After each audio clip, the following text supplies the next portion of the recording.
Hello बच्चों, let's read the question. कह रहा है which of the following is और आर इंडिपेंडेंट ऑफ टेम्परेचर। इन चारों में से कौन या कौन कौन इंडिपेंडेंट होंगी टेम्परेचर की, हमें बताना है बच्चों। तो देखो ये चारों हमें क्या दे रखी है, मोलैरिटी है, नॉर्मेलिटी और मोल फ्रैक्शन है। ये हमें क्या दे रखी है बच्चों, कंसंट्रेशन टर्म्स हमें दे रखी है बच्चों। कंसंट्रेशन क्या होती है बच्चों, ये होता है relative amount of solute. Okay बच्चों, रिलेटिव जनरली मतलब सोल्यूट के टर्म्स में ही हम कंसंट्रेशन को डिफाइन करते हैं बच्चों।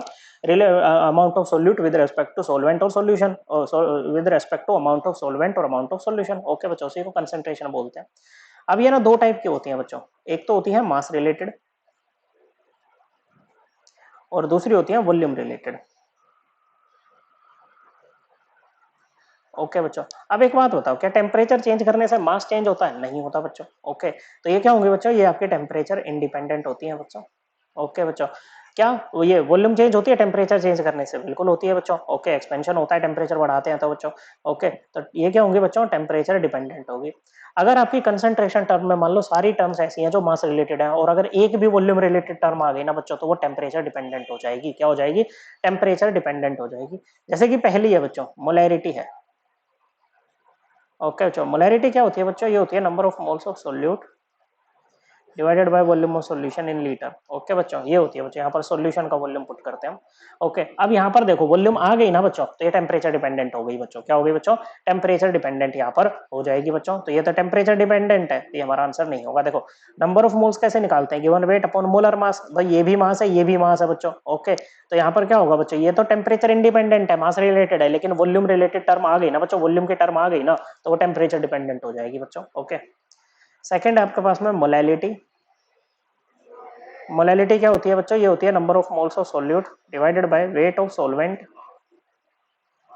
इन केजी। ये होती है बच्चों। ओके, अब यहाँ पर देखो number of moles of solute है, नंबर ऑफ मोल्स आपका मास रिलेटेड है पूरा का पूरा। वेट, ये भी बच्चों वेट है बच्चों, मास रिलेटेड है।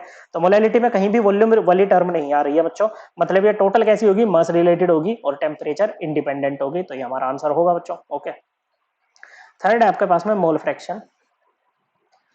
ओके बच्चों, मान लो एक सॉल्यूशन है बच्चों, उसमें दो कंपोनेंट्स है ए और बी। ओके बच्चों, फ्रैक्शन का मतलब होता है वन में से कितना। अगर हम टोटल सॉल्यूशन के मोल्स को वन मान लेना, तो बच्चों उसमें से पर्टिकुलर कंपोनेंट के कितने मोल्स होंगे ना बच्चों, वो उसका मोल फ्रैक्शन होगा। जैसे मान लो ए का मोल फ्रैक्शन निकालना है, तो ये क्या हो जाएगा बच्चों, ये हो जाएगा number of moles of A upon total moles.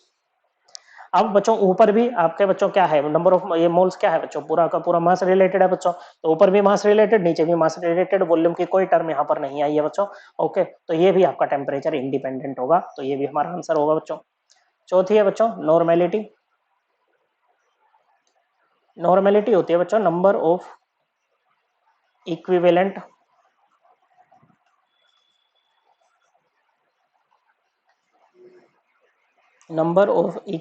Of solute divided by volume of solution in litre. ये होती है बच्चों क्या, नॉर्मेलिटी। वॉल्यूम वाली टर्म आ गई, टेम्परेचर डिपेंडेंट है, हमारा आंसर नहीं होगी बच्चों। हालांकि अगर नंबर ऑफ इक्विवेलेंट की बात करें, ओके बच्चों, तो नंबर ऑफ इक्विवेलेंट क्या होता है बच्चों, ये होता है आपका number of moles multiplied by valency factor या एन फैक्टर बच्चों। ओके, तो ये भी आपका क्या है, मास रिलेटेड ही है बच्चों। ओके, हालांकि वॉल्यूम वाली टर्म आ गई, तो ये बच्चों पूरी की पूरी क्या हो जाएगी, आपकी टेम्परेचर डिपेंडेंट हो जाएगी, ये वाली कंसंट्रेशन टर्म। ओके बच्चों, सो आपका आंसर क्या आ जाएगा बच्चों, टेम्परेचर इंडिपेंडेंट कौन कौन है, एक तो मोलैलिटी है और दूसरा मोल फ्रैक्शन है। So correct answer is option 2 and option 3। I hope आपको ये एकदम क्लियर हो गया होगा। थैंक यू बच्चों।